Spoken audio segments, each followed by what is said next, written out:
on jo sit niin ihana toi. Se on jo vähän Koira, se on niin mainio.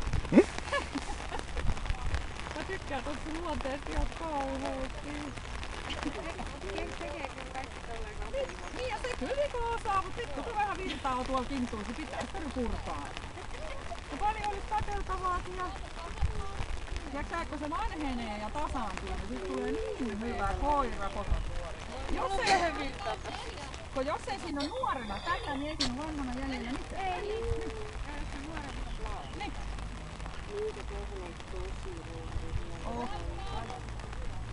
Katso, mitä sä siellä huudat?